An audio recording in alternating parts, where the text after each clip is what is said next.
Everybody, this is David with OptionAvenue, and today we're going to be interviewing Bill Hellman. He's the author of the Havana Deception, and thanks for joining us, Bill. Happy to be here. Appreciate it. Yeah, definitely. So just want to jump right in. So can you give us a brief summary of your book?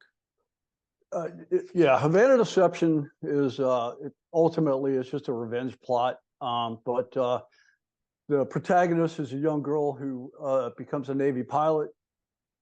She's flying a fighter jet for about 7 years. Her father, who runs a flight business back in Montana, would like to get her home. So he devises a plan that would literally lure her out of the Navy to come home. So she comes back and she discovers that her father actually flies for, is the training facility for the CIA. And this was all kept secret from her for reasons that later come out in the novel, but because people had made threats against her life when she was young due to her father's job.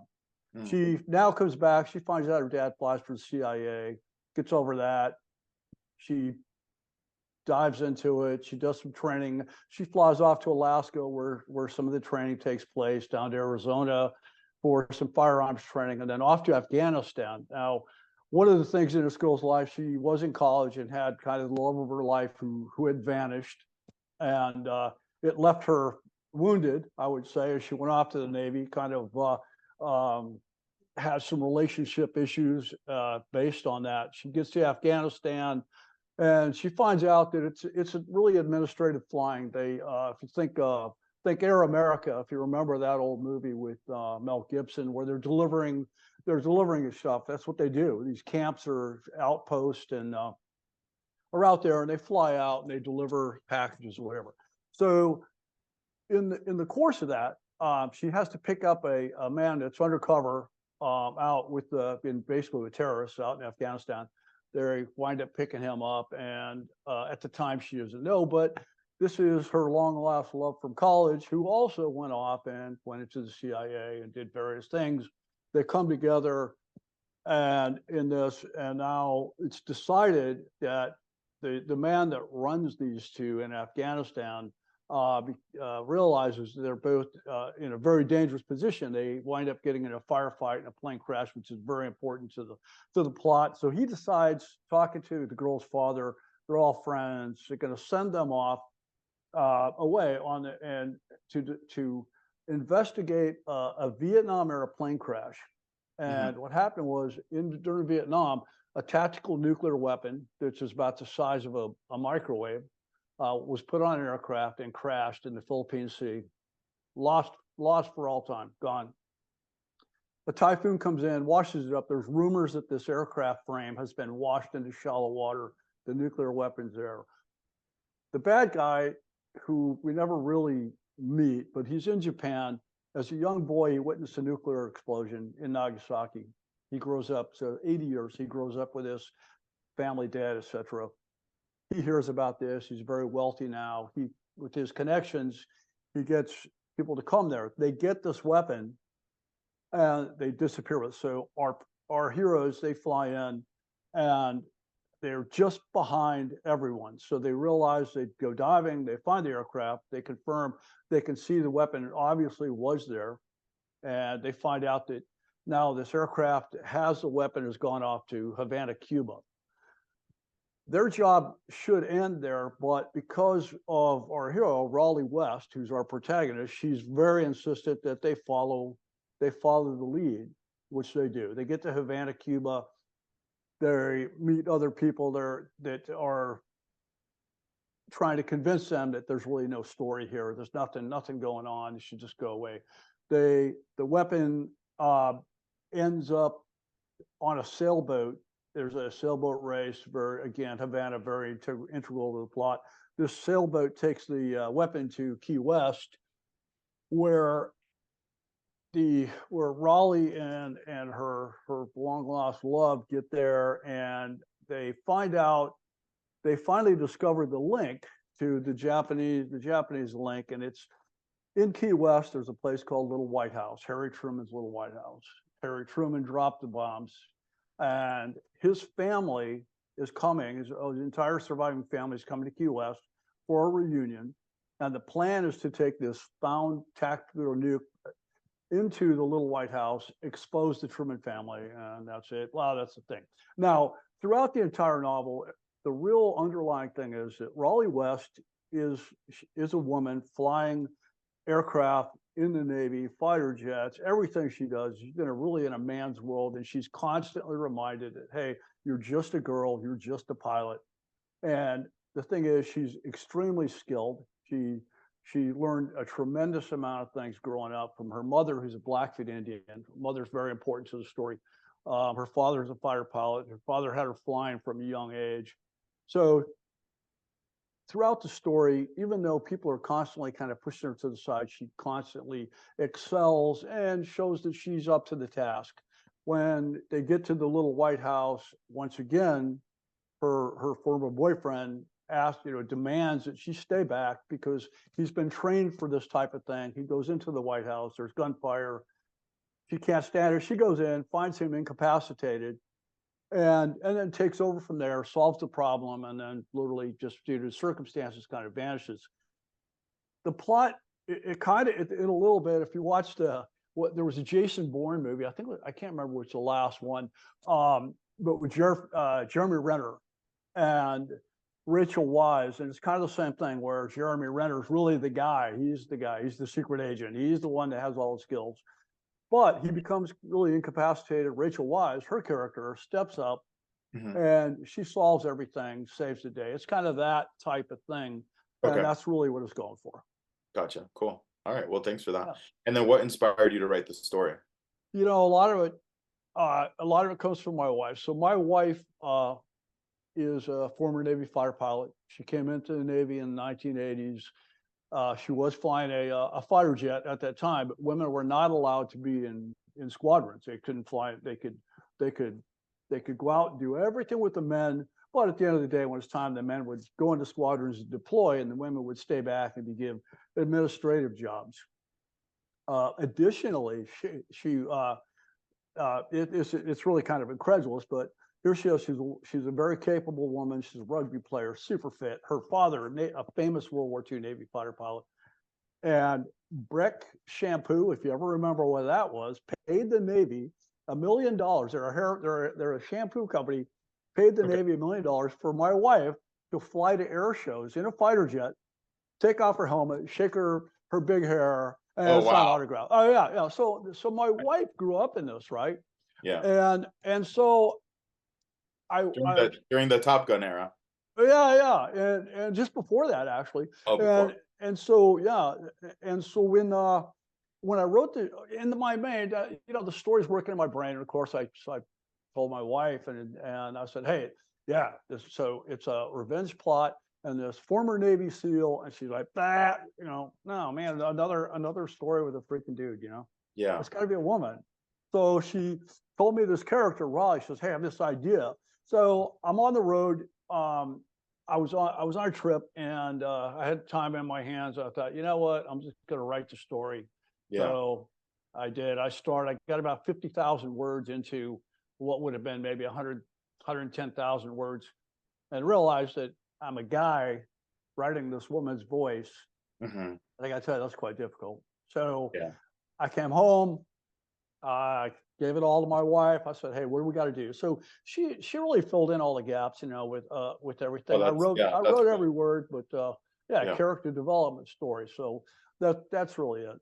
Nice. Okay, cool. All right, you touched on it. So who are the main characters, if you could give us? So the main characters are Rawley West. So Rawley West is a 30-something-year-old girl, grew up in Montana, with the fighter pilot father, Blackfeet Indian mother, went off to the Navy. Steve Ripley McGuinn was a guy she met in college. So they become somewhat inseparable in college, but when college is over, he knew she wanted to be a Navy fighter pilot. He knew she wanted to go off. He didn't want to interrupt that. His parents, unknown to her, also worked for the CIA and got him on that path. And he went from college to CIA. And art imitating life, everybody knows everybody in this whole world of special operations. It's how it is. So he just kind of vanished to let her go her way. He vanished. He went off, did his thing. And then Gil Adams, who is a very, very important person in this, is a 70-something-year-old kind of a real barnstorming cowboy from Montana who knew her parents. And she encounters him in Afghanistan. And one of her first tasks as she goes over is to evaluate him and decide, hey, am I going to send him home or am I going to keep him here? And of course, that relationship is very, really, really important.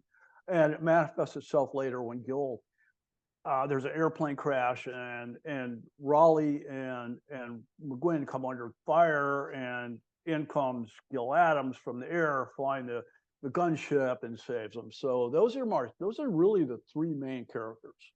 Cool. Yeah, and then I kind of, and then also there, in this world of like what goes on in Afghanistan, there's a tremendous amount of contractors over there in real life, a lot of civilians, guys who are ex-military, guys were never in the military, guys that are analysts, guys that are fighters, guys doing everything. So there's some important people over there, especially the pilots that she encounters who work for her father or work for other companies. That's how it is. One of them was an extremely sexist former Marine Corps a pilot that she encounters, and she has to deal with that. She's dealing with these guys who are constantly minimizing her, and so it's something that she deals with every day, and it's just kind of part of the story. Nice. And then you've touched on it a little bit. So what do you think are some of the main themes Well, the biggest that your book explores? Yeah, well, the main thing. I mean, I'm not so much an activist, but the main thing is you got what happened. I researched, my level of research is incredible, but I was looking at nuclear warfare. I talk about that. Obviously, this woman working in a man's world, what it's like. What the challenges of that, or if somebody around every corner, basically putting up a wall saying, hey, you don't see a girl, it's not for you. Things like that. There's the romantic issue, the relationship stuff that she's dealing with, because it's always there, and the fact that it's in the workplace makes it more difficult. Her parents kept this tremendous secret from her, and she finds out why later. That these guys, she had no idea what her father's real job was at all. And she was kind of brought out of the Navy by deception in itself, and that's it. And then, of course, it's the travel around the world, which I absolutely love. So. Cool. And then, what are some of the challenges you faced while writing the book? I think,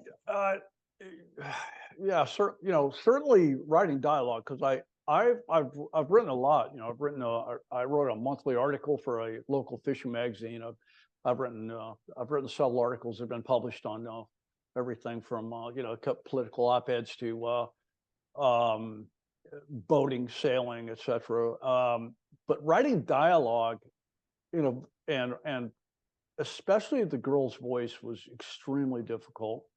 And so a lot of that had to go back to the drawing board. I had to write it, give it to my wife, and and it kind of went back and forth. And then some of the changes, what were you catching what the change was? And yeah, a lot of it, it's a lot of it, because it's just me thinking like, okay, how would we're different, men and women are different. I don't probably just a sexist. It's awful, because I grew up in the military in the 70s. But just it's how women look at everything, how versus we do, when they look at every little thing. And so it's actually kind of cool, especially the racial relationship stuff, which I love. Is so easy. It was very easy for me to write how the men approach this, what they say, what comes out of their mouth. But I think the dialogue, as difficult as that was, the dialogue wound up being probably the best part of the novel. And I think that, it's the most commented on thing, where people go, my God, it's like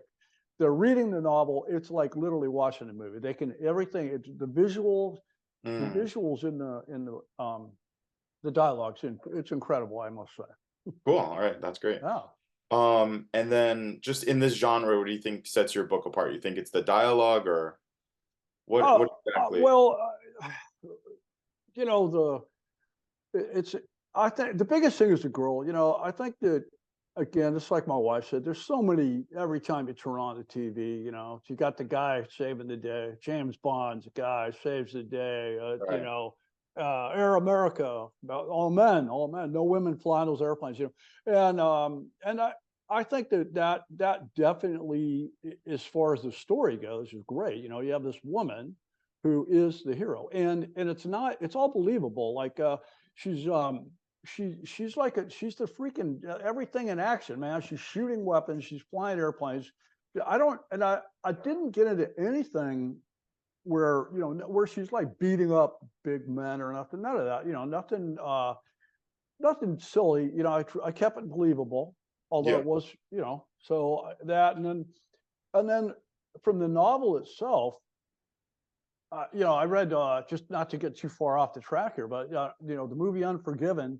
When the movie Unforgiven was written, and when the script was written, and people were reading it, went, "Oh my God, the script is it literally it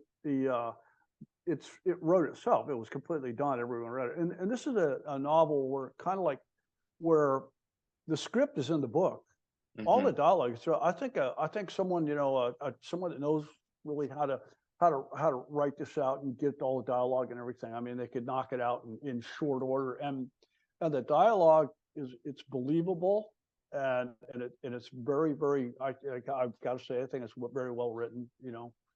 For most part. Yeah, definitely. Yeah. And then, what do you think are some of the books or authors that influenced your writing? Clive Cussler, obviously. Okay, you ever read anything, Clive? Great, Mm, great writer. So Clive Cussler. I would say um, probably. I think that's probably the main guy. I mean, I've read so many. So Clive Cussler is a guy who he came up with a character who his, his character was his ex-Air Force. Two movies were made from Clive Cussler's books. One was Raise the Titanic, very old movie, and then recently Sahara was made. And what do you think Hollywood did? It could be the character, the hero couldn't be an Air Force guy; he had to be a SEAL. So they took Clive Cussler's book and made the guy a Navy SEAL. mm, mhm. Which was I don't know, a little bit unfortunate, for Clive, but his books are incredible. And every time I read the story, I mean, I just go, okay, that's who I want to be. I love his writing style, his dialogue, and everything was cool. His characters are cool, Mhm, but without being like they're not like superhero cool. They're just, mhm. you know, Yeah, nice. And then what's yeah. some of the research that you had to do? I know you're drawing on a lot of the personal experiences, but research What you had to conduct for the book. uh, uh, I think part of it's my sickness, but research I do it all the time.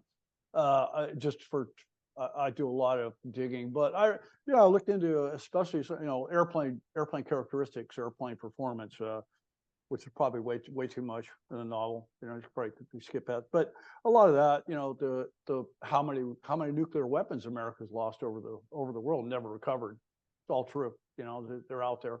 Which are how Several. many? Excuse me. Which are how many? Like 13 or something like that.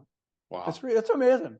Yeah, Yeah, 13 too many. 13's they're too just it's like one they're too lost. many. Yeah, they're lost, and I mean, the search can only go on so long, and finally they just go, okay, hey, it's freaking over. Moving on. Wow. Yeah, I didn't Yeah, even and so that type of thing. The fact that we do, well, we have. I mean, there's nuclear weapons in the air at all times. Not just us, but the other countries, and yeah, airplanes fail, and next thing you know, you got a nuclear weapon in the ocean or in the desert, or hopefully. Mhm. But so that type of thing. I let's say I researched what's the most expensive bourbon on earth. What bottle it was. I mean, it's like silly stuff, but and then I looked into like the girl's past. I really immerse myself in this girl's past, which way too much for a movie. I mean, again, just keeping in mind only for a movie or a TV show, but from a novel standpoint, I really, really dug into this girl's past, and the Blackfeet Indian. I'm from Montana myself. It's kind of flipped. My wife's from Maine. I'm from Montana. We made the girl from Montana, but growing up there, man, there's nothing you don't learn about the Blackfeet Indians. They're there everywhere, and it's very they're I don't know, it's probably horrible to say plight, but their plight's real, and so I got into that. And her mother's a very traditional Blackfeet Indian, and teaches her all the spiritual things and all that, while her Mhm. father's, teaching her to fly. I talked to, because I went to Alaska, and because bush flying is, mountain flying is important. I met this incredible woman who, when she was 18 years old, went from Seattle up to Alaska and married a bush pilot. And she managed like 20 float planes, and it was really her insight into flying in Alaska was incredible. And then, it's a sad tale. They finally got to the point. He retired. They moved back to Seattle. They get the phone call a year later. Hey, we need you back. He was back. He was killed in a few months. And I touched on that. In the novel, I'll touch on the kind of how terrible that is, and what that's like. And so she packed up and moved off to the Florida Keys, where I met her. And I got to tell you, this is wonderful. And then because I am a pilot myself, private pilot. And so I know guys that flew in Alaska doing fish spotting, talked to them. And then from the rest of it, I went from high school in 1976 to 1 year later being in a SEAL platoon. And I've never really left that world 47 years later, 48 years later. And Mm. so that part really just really came easy to me. And I'm around everybody depicted in this novel. I'm around these guys, so that was a lot Mm. easier. But Mhm. anyway, that about sums up the research. Yeah, I gotcha. And then what are some of the scenes that you feel are crucial for an adaptation? I think I think what's really important, just to briefly touch on, is this girl's relationship with her mother, and what what she learns from her mother, and maybe to a lesser degree her father, but her relationship with her mother. She gets out, and then of course she gets over to Afghanistan. She realizes why she's there, and she's seen it. So she's been fine. She's been in Afghanistan, but never on land. She never landed, so I've been in a jet, and so now she's really on the ground, and she's flying aircraft that fly very low to the ground. They do airdrops and stuff like that. So all that, getting into that, the minutia of what that's like, where they're flying in these valleys and everything, the real bush flying. And then at one point, she ends up getting shot down, which is extremely crucial to the story. It's where she meets her lost love. It's Gil Adams, the old cowboy, flies in before the reaction force gets there, and all this stuff's going on. And finally, this quick reaction force gets them, and then it's determined they're going to be sent away. So that's really important. And then, of course, Havana, the action in Havana is really important to me. I feel like I loved going to Havana. I loved the idea of it. My wife, her father was born in Cuba 100 years ago this year. In December we went there. I took her there. She'd never been there. I've been to Havana. I've been there. I took her, and so I really got into. I really enjoyed writing that. They're in the bars, and there's a lot of the authenticity is great, and the salsa dancing. When you talk about research, you want to know, if you want to know about salsa dancing, baby, it's in the book. Read the book. It's in there. On Nice. cue. Okay? Yeah. So that's important. And then of course Key West. I've been going to Key West since 1977, working there. We've SEAL team has a long history of that place, and I work there now. And so it was important to me for personal reasons. I just felt like the novel had to go there, had to end there. So what goes on there really is important. Yeah, nice. Okay. And then as you were writing this or afterward, did you have an ideal cast for the main characters in mind already? I'll say that one more time. An ideal cast of actors? Oh man, well, of course, yeah. I think about all the time there. Listen, I'm a solo sailor. I sail on the ocean alone a lot, so I'm like alone with the voices in my head, which is Yeah. like, So I know. So when I'm writing, the voice. These people are they're speaking the words, they're saying the dialogue. But I like Monica Barbero. She was just in Top Gun Maverick. I don't know if you've heard of Okay. her, but she was tremendous. The right age. Mhm. She's got all the tools. Her aviation education has already been taken care of probably by Tom Cruise. Thank you so very much. So she'd be really perfect. And then there's a Native American girl who really is just phenomenal, and her name is Amber Midthunder, and probably a little bit lesser known, but again, Native American father. Just boy, I tell you, I think she'd be really perfect for the main characters, Rawley West, and then so the love interest, C. Ripley McGuinn. I think that guy. It's like again, she's the girl is James Bond. She's the character. She's the one solving everything. So whoever is backing her up, maybe it's not.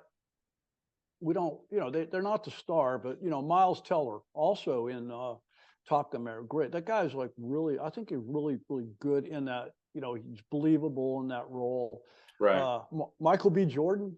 You ever heard of that guy? A Yeah. great guy, man. Yeah. Again, the guy's like super fit, good looking guy. He'd be cool. Liam Hemsworth, right age. Scott Eastwood. All those guys they're the right age. They got the tools. Scott Eastwood has done military, very believable military acting in The Outpost. I thought, so and the movies like that. For Gil Adams, the older cowboy, Barnstorm guy, Tom Bereder's probably the only man. Scott, he'd be so perfect in that, or Harrison Ford, of course, be the gold standard for flying movies, and old grumpy cowboy, that he's turned into. But or Jeff Bridges, so either one of those guys would be great. Very cool. Sounds like a good cast. Yeah. Yeah. Some of the lesser roles that really I'd love to see in there. Martin Henderson, you ever heard of him?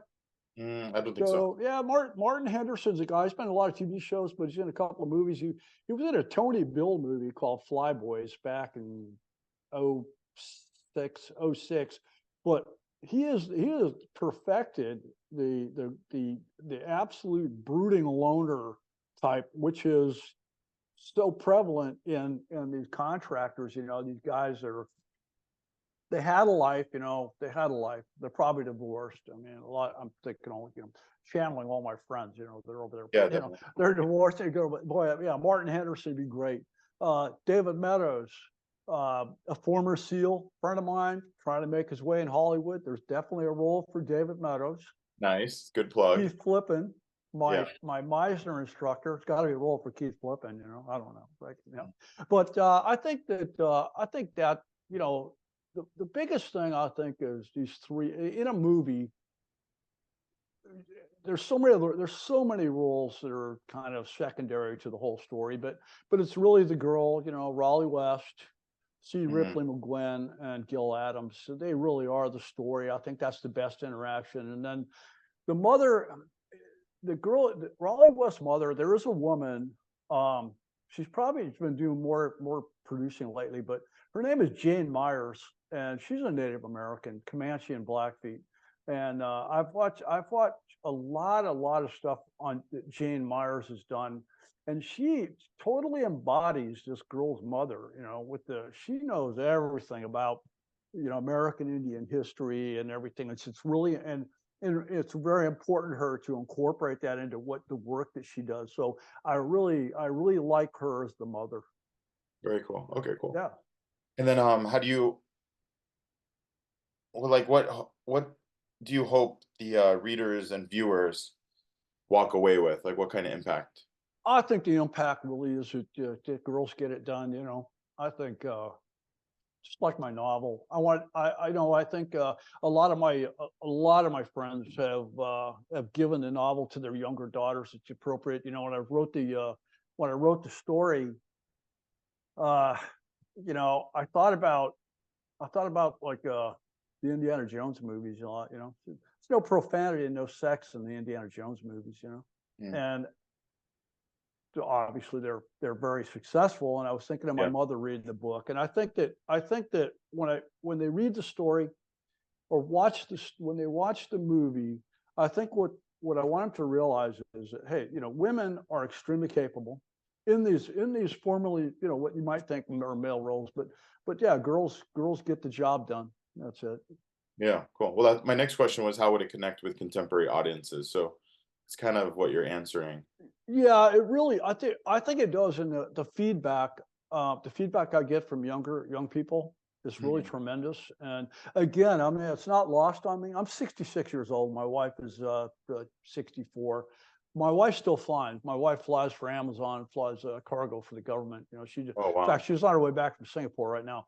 But we're older. And we grew up in a military that was not today. We have 3 kids in the military, so we know we know what they're going through. But I know the feedback from young people from the story is really tremendous. And in the novel, not it could never, like no movie could ever encapsulate the novel, but in the novel there's sailing, there's scuba diving, there's equine activities, there's flying, there's dancing, fun. It's and so it's really hard, but when you read the novel and you realize that, man, it's like really, it's a life out there that people can aspire to, and don't be a fool, stay in school, don't do drugs, stuff like, but Yeah. if you can get into that, and I think that people go, hey, I could be a pilot, Hmm. Hmm. or I could go do this traveling around the world, a lot of world travel in the book. So Cool. I think And it connects. what is some of the more memorable feedback you've received from the book? Wait, the memorable what now? Feedback from readers that you Oh, yeah. Okay. Well, so it's really kind of cool. So I could, I was looking at that. I was going back looking at comments, and I think the coolest feedback I get, I just said, really deals with how I presented the main character. read? That's when people come back and they say, hey, this girl's fearless. She was a fearless individual. She's bold and daring. Hmm. She's incredibly skilled. That's one thing. Other people, edge of my seat, exciting visual experience. Numerous comments, obviously, hey, this book should be a movie, which we agree with. But there's also some comments that like from men and women going, hey, this girl can't be that perfect. Hmm. And well, do we ever watch James Bond and go, that guy, come on, no man Right. could do that. No, Right. we don't. But when it's a woman or a young woman, what do Hmm. we go, there's no way that girl could fly an airplane, ride a horse, etc., fencing, dancing, so, and I think that comments like that are, I read that and I go, well, okay, good. They clearly saw, got that out of the novel. Hmm. And Hmm. so, Any aspects you would have changed in the book, maybe after you finished it or yeah, after you got the feedback? yeah. Yeah, what's right in the, I actually have two sequels in the works right now. I started on the third one and realized it's really, okay, that really isn't the right one. I went back, started writing. So in the second sequel, I immediately realized that I needed a character. Um, and some of the feedback, maybe it's like way too technical in some aspects. I can't change that.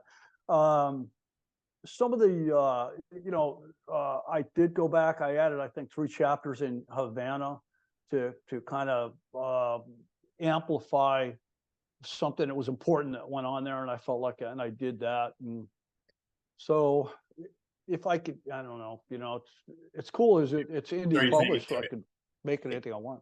yeah, in your sequels, you're gonna maybe make it less technical. Yeah, less technical, and the other thing is, in the first book, I think I really spent so much time developing this girl's character and explaining who she was, and so I think, thankfully that's over. I can move on, get right Yeah, into the you don't action. really need to do Uh, that, yeah, on this next one. yeah. Okay, cool. And then what are some comparable movies or TV shows to your book once it would be adapted? Air America As far as the flying goes, and that's what you're asking, right? Movies that are kind of like that, yeah, Yeah, Air yeah. America certainly, where they're flying around delivering cargo, and and I don't, I mean, there's nothing dark about this movie, even though there are some killing, it's a movie, but there's some action, but I don't think it's a dark movie. I think I think it's more of a lighter kind of humorous, and Air America certainly was embodied that. And they're flying around, and there's the communication, the talking, the dialogue while they're flying is great.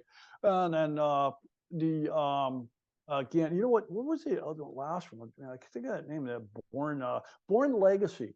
Again, I think that Born Legacy really speaks to me because, again, Jeremy Renner, totally capable. This guy can do anything, but he becomes incapacitated, and Rachel Wise, who really has had, not trained for what they end up doing. Rachel Wise steps up, and you have this woman who comes to the plate, and she takes care of the situation. And so it's kind of like that, in the end, he's alive because of her. In the end of Havana Deception, the problem solved because of a girl, Mhm. a woman, whatever we want to say. It was her. It wasn't the guy. The guy that was there wasn't able to push her to the side and solve it. A young woman solved the problem. That's the hero. She's the one that took care of it. So I like that. Yeah, cool. All right. That pretty much wraps it up for me. Thank you for breaking all this down and giving us a little glimpse of the process and how you envision it. Well, I appreciate it. I can only hope for the best. And thanks for your time. Yeah, definitely. Thank you, Bill. All right.